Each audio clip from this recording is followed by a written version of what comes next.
Hey, Brandon. Hey. Hey, Dale. How are you? I am blessed. He said good morning. Good morning back. No, good morning, afternoon, or evening. That's right. Wherever you may be. Good evening and good night. Good movie. Good movie. So, when I started out in AI, one of the things that I did was I debated AI to further think and better understand and clarify what are some different arguments regarding something like baptism. Welcome to Minister Meets Machine, the podcast helping ministers use AI wisely, ethically, and effectively in real ministry. With your hosts, Brandon Jackson, Caleb Kelsey, and Dale Jenkins. Thanks for joining us. Well, now preacher shows a man with a Bible in his hand. Looked up at the feet and said, I've got a plan. He fired up his laptop high to set on high. I'm preaching the gospel with a little AI. Of course you debated AI. Why wouldn't you debate AI, right? Yeah. I'll debate you. So what has been y'all's experience with this? Have you ever sat down and gone, okay, I am convicted in my belief here, in something simple. Baptism is for the forgiveness of sins, and therefore you take to some form of AI and go, all right, debate me. Take the perspective of a Baptist pastor who vehemently disagrees with me, and let's just go back and forth for a little bit. Have you ever done that? Oh, absolutely. Yeah. I like to take it from the standpoint of how do I approach somebody. Yeah, and I haven't debated it a whole lot because either my impression is it's probably never going to relent.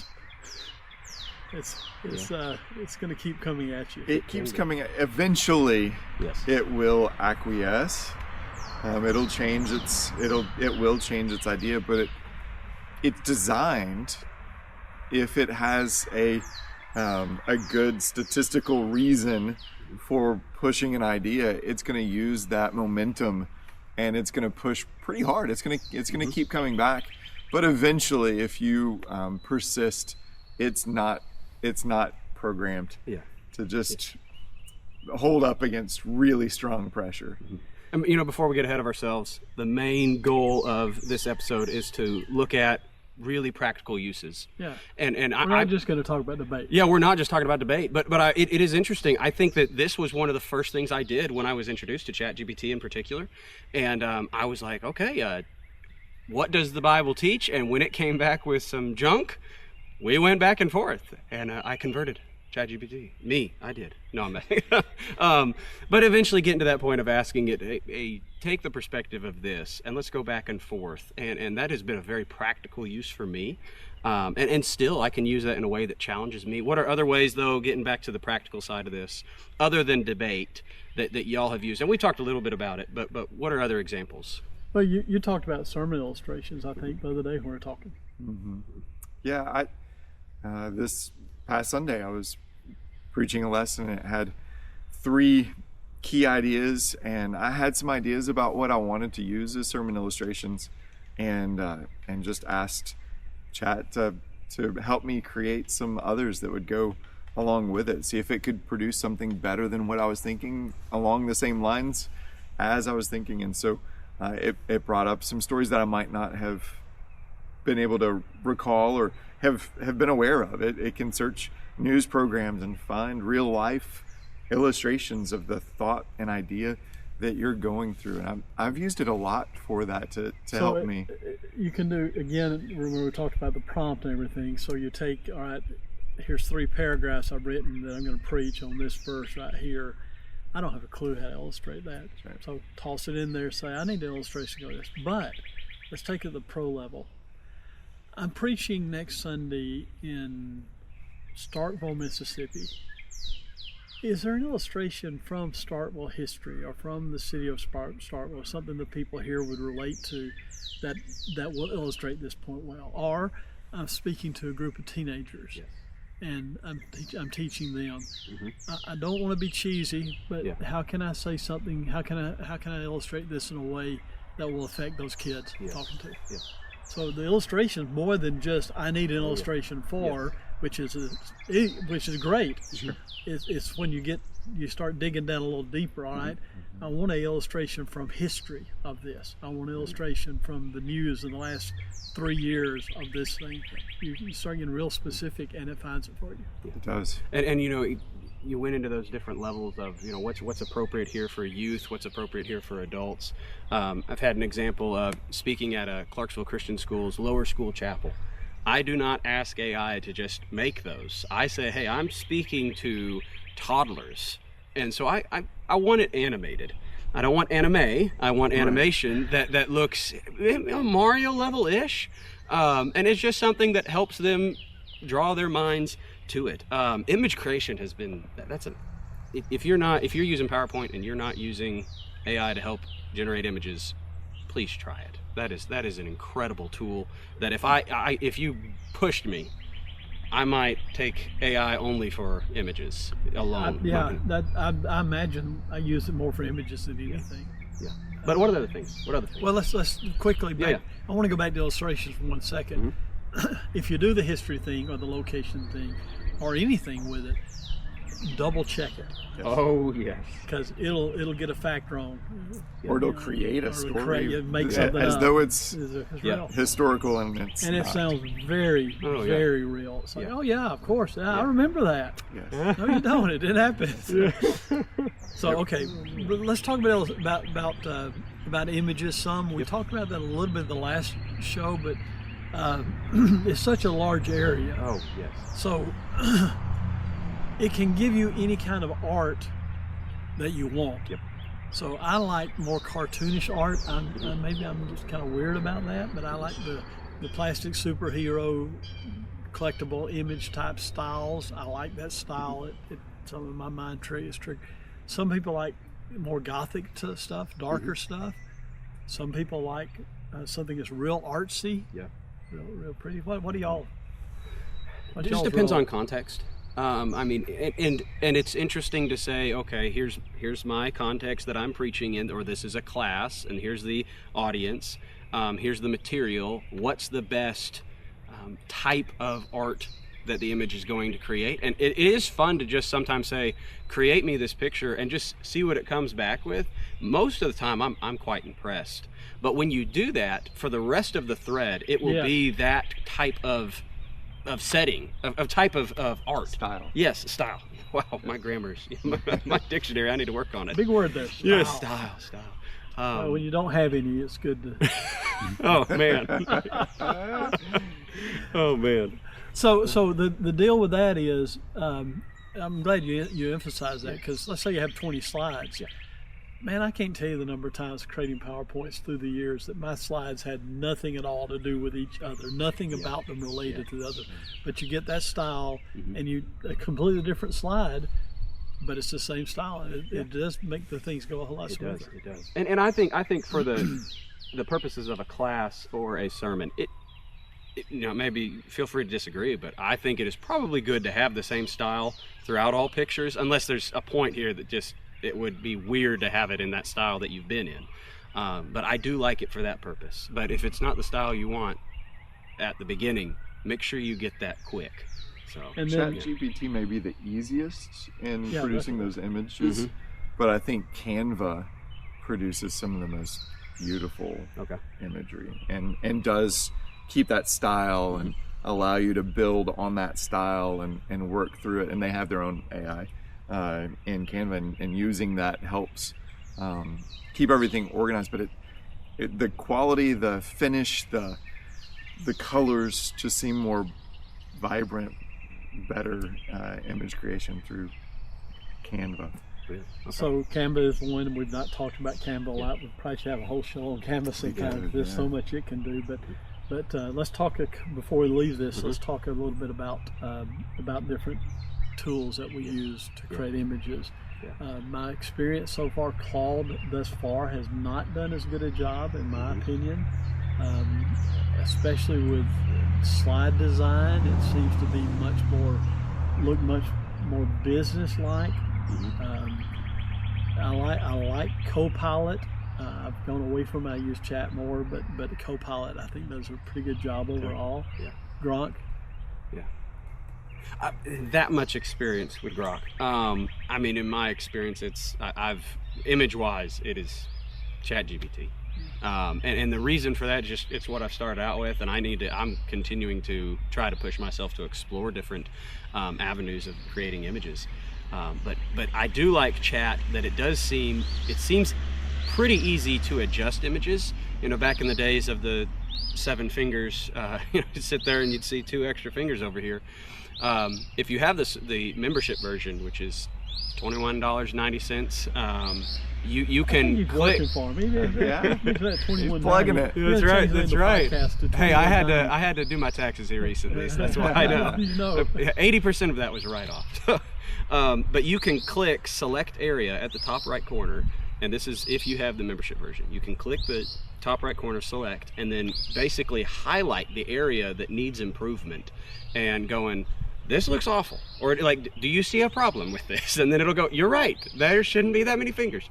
It doesn't, once again, it's gotten better with fingers. I don't think it's near as bad as it used to be, but you'll still find some things that need improvement. And so I've settled with, and I need to not settle with, but just continue to explore. But ChatGPT is my go-to. One more thing before we leave images: when you create one you like, figure out a way to save it somewhere. Yes. Now the AIs are beginning to get where they're doing some saving of images for future reference, but that's still not as easy. Create you a file of some sort, whether it's a Word file or a Pages file or a Reminder, whatever file you use, but somewhere you can keep that because you'll want to use it again, maybe that same style. Oh, yes. again. I think What that's- else? I have created some projects in Claude and in ChatGPT so that I don't have to rework the wheel every time I want to go back and look at baptism, or I want to go back and look at original sin, or some topic biblically. I can create a project, name it baptism, and then store conversations into that project, and so they're all there together. It's easy to find again. I'm working my way through, and I find that helps me with some organization of thought in there. But I'll also just take an idea or a topic and mind map, talk to myself, or write down a bunch of different thoughts about it, and then allow AI to help me organize those thoughts. Where would the audience be benefited if I started at that point and moved through that progression? Let's stay with projects a minute, because projects are a problem for some people. It's hard. You're working on a project and you come back, you do some more work on it. You've got to sometimes tell it, be sure and save this in that project. That sometimes is the other thing, and this is something kind of neat. You're who introduced this to me, is the ability to collaborate with others in a project. So we have a shared file in Chat that's for the Minister Meets Machine podcast. And so we can go in there, we can add to it, we can have a conversation, we can work on, we can co-work on. So if you're working on a book together, or a gospel meeting together, or an article you're writing, or a group of elders working together, you could put a project in there and you can work on it. That's kind of a cool way to use it. Oh, I think it's amazing, and I wish I could say that I've done a bunch of that, but y'all were actually the first 2 that I sent a collaborated conversation with. Well, I mean, if you were to look through mine, I think I've got maybe 2 or 3 chat conversations with others, and it's really pretty cool, and it's something that I'm looking forward to continuing to explore. Especially, it'd be really cool to sit there and have hey, let's study this text together. And I'm seeing, we're reading each other's thoughts, and I'm like, Dale, I have no idea why you asked that question. Brandon, you're smart, and all these different things. I've got him. Can't wait for this conversation. But that collaboration there is really cool, and I'm excited to see what it'll continue to do. But that organization there of being able to see it in person, all 3 of us connected to it, similar to a Google Doc that we're all connected to, but with AI helping us is really cool. So I want to talk about a specific area that when you said projects, it's not in our show notes, but the ability to create a project. I'll give you a few illustrations of some things that I've done. I'll try not to take too long to do this, but have you ever thought, I wish I could do this, but I don't have the manpower, I don't have the mind power, I don't know how to do it?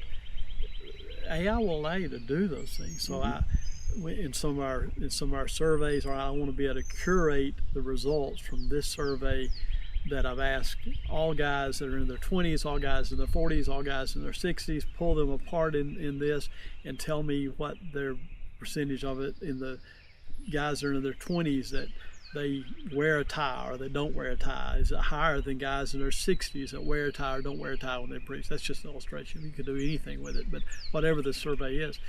Then I've gone in and I've been able to create things like I created a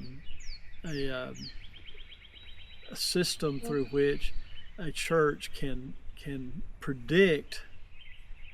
Obviously, the results are not final, but predict is future growth based upon a list of parameters that church puts in there. Here's who we are, here's what we're like, and now it will tell you not only the likelihood of your growth in the future, but it also will tell you some things you can do to correct that if there's a problem there. So that's an amazing tool. The last one that you said about church assessment, like how is my church doing?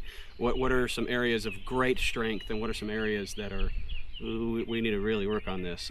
We've done that for Stroudsville, where I preach at, and I would highly recommend that tool. That's a great tool. I want to recommend that. Yeah, so I did that with sermon assessment as well, where I can take a sermon, your sermon, my sermon, I can put it in there, and it'll give you a 2,000, a 5,000, or a 30,000 word review of that sermon, and where you're strong and where you're weak, and it'll grade you in different areas. Like, did you introduce it well? Did you misuse the text? Did Christ show up in the text? Was it engaging?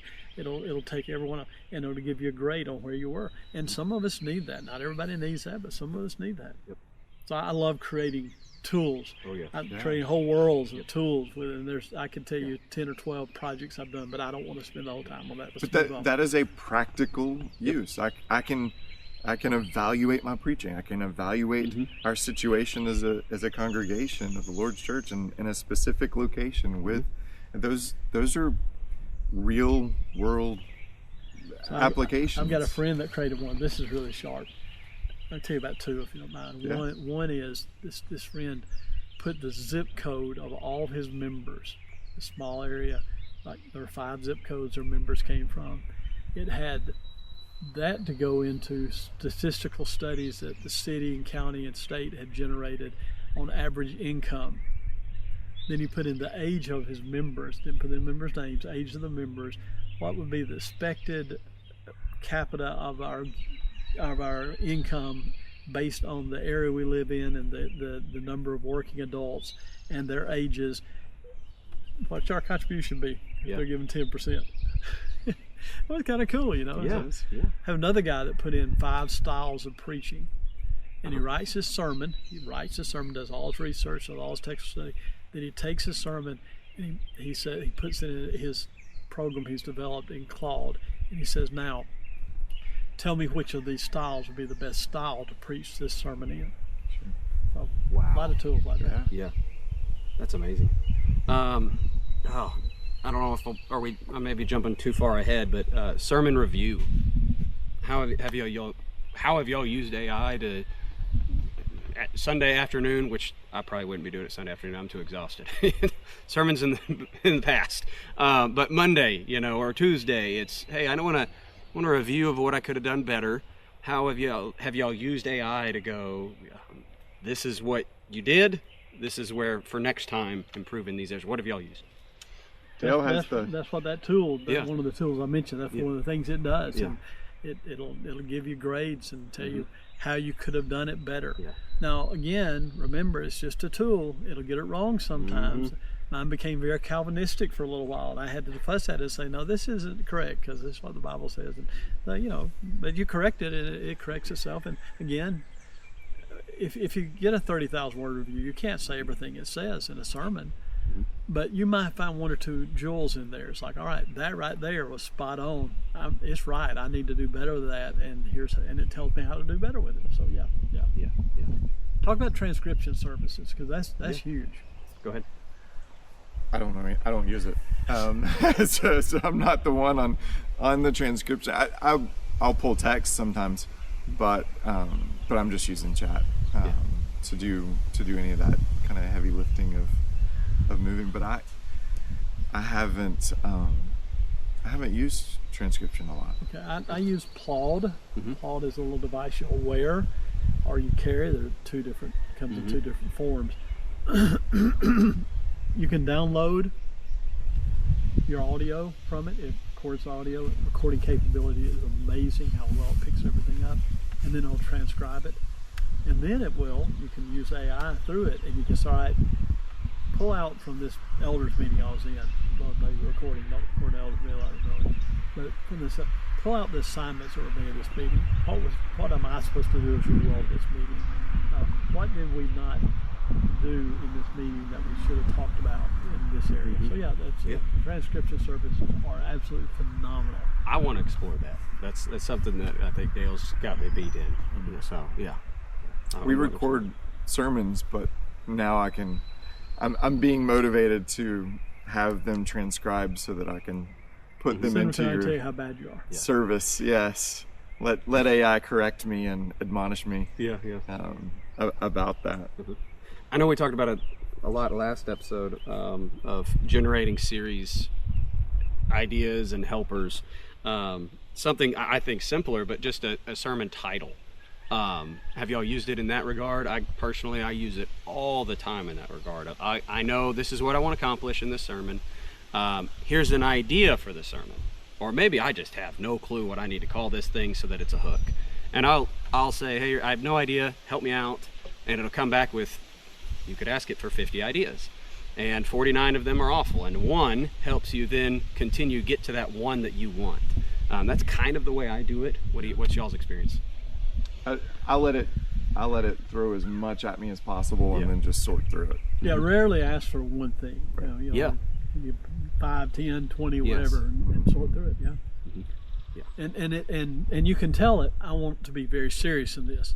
I want something that's catchy, or I want something that rhymes, or I want something I've got 7 points here. I did a area-wide youth devo a few weeks ago for church in Murray County, and there were going to be like 400 kids there. I had 8 points. I'm not going to remember 8 points. I alliterated 8 points with the letter Z. 8 Z's. I'd never come up with 8 Z's on my own. Are there 8 Z words? Yeah, there are. Trust me, at least. The only one I can think of is zebra. Yeah. Zebra was not one of my points. Yeah, I did not bring zebra to this lesson. Zenith. Yeah. But yeah, that would be an effective use and a practical way of bringing it into your ministry, letting it do. I'm not a Greek scholar. I don't know many preachers today who take a Greek New Testament into the pulpit with them. Yeah. I know some folks that are really conversant with it and use it in a really good fashion. But I'm able to gain a lot for my personal study, but also some things that I can bring into discussion with members from Greek language, from word usage, from all of those things that I wouldn't have known enough about the Greek to be able to research it the way that an AI can. Yeah. I can't be the only person that struggles with pronunciation of Greek words. Yeah. I'm awful at it. So what I will do is I will do what you're talking about. I'll do, the Greek word charos or whatever. I will say, tell me a way that I can remember this word. Give me some mnemonic device that rhymes or that pulls it in, and then it kind of cements that word in my mind. It's really a useful thing for me. And that would be a great way to use it. We'll get to some practical applications outside of just preaching that we can use in ministry. But that would be a place where I'm reading through a funeral announcement. I've got to do the obituary, and it's got 16 different names, and some of those I've never heard before. You ask the family, and they tell you how it's supposed to be, and you take that to chat and say, okay, I need a way to remember that's how. I understand phonetic writing, but sometimes if I'm reading through an obituary, I get confused, and Oh, yeah. I need more than that. And chat would help keep those names straight. I recently helped with my first funeral, and yep, there you go, first funeral. So, but 12. I'm 12. I know. I graduated high school yesterday. Some of our youth group kids will get that. But I, go to the family, make sure there were several names that I needed to. I was like, oh man, these are not the ones I say the most often. Sure. And so got them written down in a way that I'm like, I'm good. But I wish I'd have thought of that, of putting into some AI of what's a good way to remember this. Well, here, let's talk about weddings and funerals. Yeah. That is something, man. I have a dear friend. He passed away a few years ago, but he had one funeral sermon. Wow. This guy preached hundreds of funerals and one sermon, and I picked up on it because he was a member where I preached, but I got to know him. He was a retired preacher, and I would go to every funeral, of course, and he was the guy. So he was the guy to do the funerals. He'd known these people forever, and I started noticing, he used John 11 last time, and the time before, and he's only got one funeral. He memorized the text. It was awesome to hear him quote it. So I asked him about it. I won't call his name, but I said, what are you doing? He said, what you need to be aware of is every funeral audience is different. He said, on Sunday you go up and preach, you got the same audience there every week. He said, but you'll have a handful of people that come to every funeral, but for the most part, it's a different audience. Yeah. And the people that count at that funeral, and he wasn't being ugly, but the family, the distant kin, the folks that aren't Christians, they need a good sermon. And they're not going to be in any other funeral ever preached, so they're not going to hear it 10 times. Yeah. Yeah. Funerals and weddings, it's hard to be original. Yeah. Especially when you don't know or have a deep connection to the family of the one who has passed away, or the person who's passed away, or if you've never done a funeral before. Okay, yeah. Well, I mean, this guy was a logger. I don't know anything about being a logger. Sure. Okay, give me some things I could use that may relate to the family and him being a logger. And AI is great at creating that type of. There isn't a passage that we can go to. Here's how you do a funeral service. Here's how you conduct a wedding service. And so there is a lot of freedom there that we probably don't take advantage of because we do want to do the best that we can do, and we have a thought or we have an idea and we get cemented into that. But I think it would be better if we could connect to those people even in a deeper way, and chat and AI can help us dive deeper into some of those thoughts and plans. Absolutely. What else we need to talk about? Anything before guardrails y'all can think of? Contrasting religious thought, I find it does help me not to straw man. Yeah. I think, Caleb, that's a term that you were talking about. When you straw man, you are arguing against them, but you're not accurately representing them. They are a straw man. This is I don't think it's fair. Catholics don't believe the Bible. Yes, I mean it is. Yeah. Not a true statement, but we have got It angers me to see it done to others. I mean, it's a sign of weakness in arguments, and so using an AI source to say, this is my goal in this conversation with you, AI. I want you to pretend to be a Baptist pastor. We're discussing once saved, always saved. Take that position, and for the next 10-15 minutes, let's just go back and forth.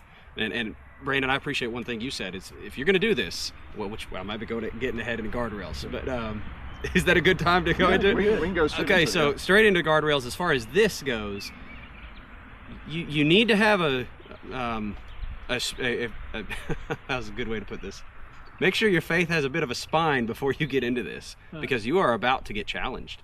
And it can be in a very, very good way. And honestly, maybe even better than actually sitting down with a person in it. I mean, that you are going to, because you're arguing nearly against however many Baptist pastors have notes online. AI's accessing it, and so it is coming at you potentially with everything. And it's not going to pull back. You know, you go to an old preacher. I used to go to Glenn Posey. Brother Posey is a dear friend of mine, and I'd ask him a question, and he'd give me what was false, and then he would say, now here's how you answer that. Here's the truth. AI may not pull back on that. It may keep coming at you. And what you said a minute ago, you better know what you believe and be solid in your belief before you start allowing somebody to challenge your belief. Do y'all think that, in y'all's experience with that, have you noticed that because there isn't a person behind AI, that sometimes it's repetitive and it's almost like it is actually not listening? Does that make sense? Granted, people can do that too. Sure. But what's y'all's experience in that area? I think it does get focused on the goal of the first question in the conversation or in the chat, and then sometimes it doesn't want to follow the conversation where you're trying to get it to go. It wants to accomplish that initial task, and so it will push in a direction. And one of the prompts that I will use in order to help prevent some of that straw manning is, I want you to function like a Baptist pastor, but I want you to function as one who has studied some of the most highly regarded Baptist works. So incorporating the ones that have the greatest reach and the ones that have the greatest respect in that thought process or in that group, and share those, because in any group there are some outsiders, some weird ways of thinking, and chat will pull from those. And so I don't want to allow it to give me some fringe belief of a Baptist group or of this group. Or you may want it to. Sometimes you may say, all right, this is, I know the person I'm talking to, they're King James only Baptist. Right. They're out there. Yes. I need to know how to talk to that person. That's right. You could make it go, you could debate the most scholaristic Baptist pastor. Scholarly. We know Scholarly. Scholastic, Man, that's a good word. Yeah. Scholaristic? Hey, my dictionary, it's growing. So you could go to the most scholarly level one and debate that, and you're going to be pulling your hairs out. I mean, you're going to want to throw your phone, so set the phone down. Or that, you may be in a small town of Hat, and Hat's not a town, is it? It's just a church. Yep. And you could say, I want to debate a friend. I want to debate an old country Baptist preacher. Yeah. He hasn't been to seminary a whole lot. He doesn't know. He's not the greatest scholar on earth. He's just a practical guy. How do I talk to this guy? So, and even the farmer who's claimed to be a Baptist and goes very rarely. But I believe the Bible. Yes. Yeah. Let's have a conversation, and it will it will be that guy for a little bit. To help you out. Okay, so into the wild. Let's head out there. Where are we going? To Mary Magdalene.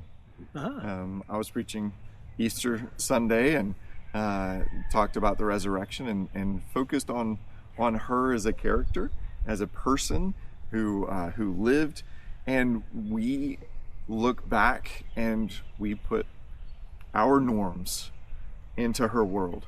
We view her as though she was our neighbor down the street, or the woman at the bank, or whatever the case may be, and that's not who she was. She didn't live in our world with our norms and the things that we're accustomed to. So what I did is I asked AI, who is Mary Magdalene in the world of her contemporaries? Give me a biographical sketch of this person in first century perspective. And so it worked through geography and origin, social class and economic status, which is so vital to that culture.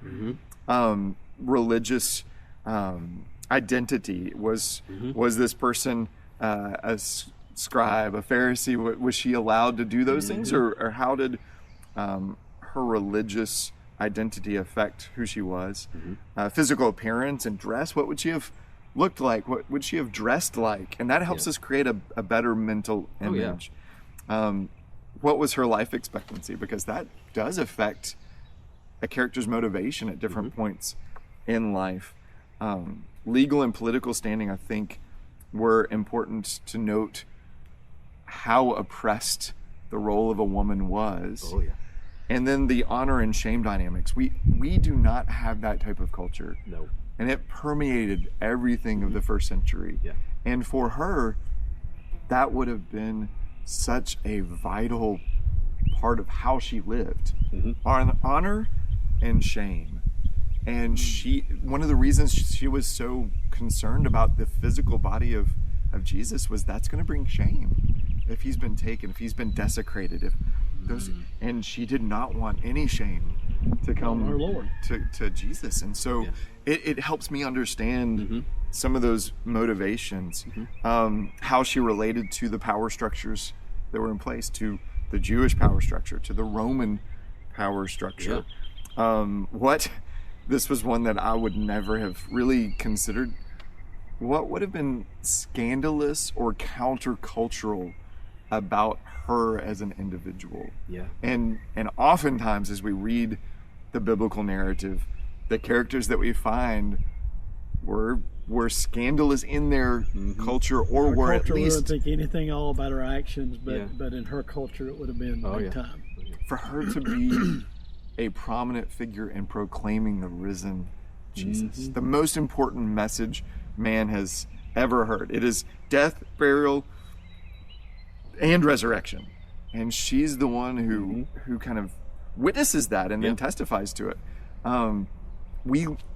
We lose a lot of that richness if we don't get back to that first century idea, and asking chat to help you with that cultural perspective. Yes, you could open up a lot of the Rose publishing information and you'll find some of this same stuff, but it is easier, it is more readily accessible, More comprehensive to have an AI gather that information and push into areas where you might not think to look in written material. So one of the questions you always ask is, what have I missed? Yes. That's so important when you're dealing with AI. What have I missed in this? All right, you've told me a lot of stuff. I've asked you a lot of questions. What have I not asked that I should have asked? So, all right. So, Good. oh, How could we further that and go even deeper into a view of Mary Magdalene, of what she did, and so especially if you're looking at the resurrection, which is why that biographical information is so important, and then it helps you understand in that culture, her being one of the first ones to appear at the tomb is a sign that this was not man-made. Like this record, this event, it isn't fictional. It is something that actually happened, because if you're just making it up, that would never be you'd have there. changed it. You don't. And so AI can help bring that to the forefront as well. And bringing all of that incredible information to, okay, so what does this mean for every single one of these audience members? What help having AI help me go, what's something I'm not thinking about my so what? Okay, so I've learned this, it's encouraging. Okay, so what, when it comes to Monday, what do I now view differently about how I am a Christian? And just like Mary Magdalene was a Christian, using AI for that is incredible. So Caleb, do we have any questions this week? We do have a question, and we will go to that question now. So thinking about AI use in our daily routines, outstanding question. And it's not so much, I'd say, about making the sermon. And I don't want it to be, I go up there, I've done nothing for my sermon. Sunday morning I wake up, here's what I need, and I go up there and do it. I don't want that. But in the sense of practical use, I want it to help me think about different things more. What is something I haven't thought about? And then when it points up a thought for me, I can then continue to meditate on it, pray about it. That's one of the practical ways of just helping me go, what is something I haven't thought about yet? For y'all, what do y'all got? Here's one. I had 30 visits to make over a weekend. And a lot of people I need to see, all in the same city. Put in all the addresses, map it for me. Now Google could do that, but then this is one of the ways you can do it. You can figure out all sorts of daily routine type things that you do. When is the best time of the day for me to do this? Traffic wise, money wise, when's the best time for me to buy this? What is the best local place to get this done? Those are not necessarily ministry related, but they are ministry related because we're ministers. Ministering to people who have emotional or psychological needs. We get asked to do a lot of pastoral counseling, and that's based on a biblical principle. We start there. But I haven't found a person yet who is dealing with a psychological issue, an emotional issue, who you quote a Bible verse to, and they say, "Oh, well, thank you. I'm better. I feel better now." There is a mechanism that can help, and very cautiously, I will ask ChatGPT to use cognitive behavioral therapy principles and practices, and give me some ideas that might help somebody dealing with this issue, and then relate it to biblical texts, and then I'm going to take those ideas and say, is it biblical? Is it the right way that God talks about it? And if so, do these practices help further that biblical principle? And Although the world has labeled this, and I'm dealing with a person, they're labeling it this. What are biblical principles then that can relate to this in the way the world relates to it, but as from God's viewpoint, from what He's told us? Because I don't want to be a pop psychologist. And it's easy to become that in this culture. So Brandon, you brought up something incredible that tragic event happens, and I have never in my life dealt with this situation with this soul over here who's hurting. And I'm on my way. I'm driving there. I could try to get a hold of the 15 people I know that could have dealt with this. Maybe have dealt with this. Maybe give me the words to say, or I could say, hey AI, hey ChatGPT, this is the situation. What recommendations do you have? Because I don't have all the answers, and I don't have to, but I just need to be there for support. What recommendations do you have? That's an incredible use to faithfully guide souls in ways that we can. And Dale, getting back to what you said about organization, for me as a young guy and trying to get my groove in preaching, I still haven't figured it out. But that's a phrase I've never used in my life. Get my groove. Get my groove in preaching. I'm old, I guess. Go ahead, young guy. But figure out, okay, well, what do I do? After I wake up, these are some things I need to get done.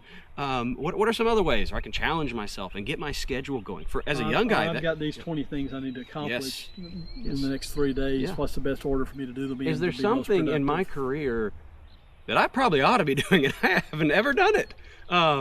What do I do? And that's organization-wise, it's incredible. Ready to move on to the second part of the question? Yeah, we better. So Dave's got the second part of the question asking moral considerations that we have to make towards AI in our work. And we talked about that a good bit last episode, but any other things y'all want to add to that? Right now, there are no guidelines that are codified or unified. And so we really, you've got to spend the time thinking about it for yourself. You've got to make a determination in your own mind. And don't forget your donuts. We want our donuts. Thank you. You bet. Thank you. So we brought to you by Dunkin' Donuts. That's right. Brought to you by Dunkin' Donuts. We want to make sure that we have some rules, because the time to decide whether you're going to drink alcohol or not is once the bottle gets passed to you. At that point, it's too late to make that decision. You don't want to be in the midst of a very hectic week where you're coming toward the end of it, and it would be very tempting to just let AI do all the work for you, and then try to make a decision. Well, is that ethical? Because it's going to sure seem ethical when I got to preach today.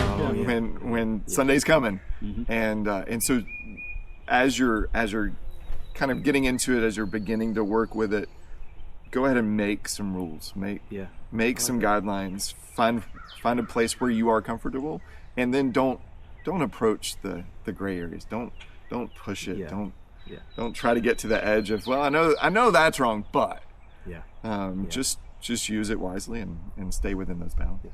Dale, what you got? Anything else? I don't have anything to add to that. It's good. Well done. Yeah.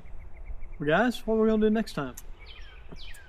Next time, I think we're going to talk about some of the AI bots specifically, which ones are better for this, that, the other thing, and then talk about where they're fantastic. What is so great about ChatGPT? What's so great about Claude? What's so great about these individual chats and how they benefit probably us. Some you've never heard of that we'll talk about too, that do some very specific things. So looking forward to it, guys. Very excited. Like, subscribe, share, Send ask in questions. We would love to engage. So there are two things real quick. If you want to write us, you could write us at Minister Meets Machine gmail.com. Or you can call any one of the three of us, and if you don't have our numbers, send an email that number. We'll send you our number, and you can call and leave us a message. Facebook, for Messenger, yep, anything. Yeah. So, All right, guys. Been great excited to be with you. Enjoyed it. God bless.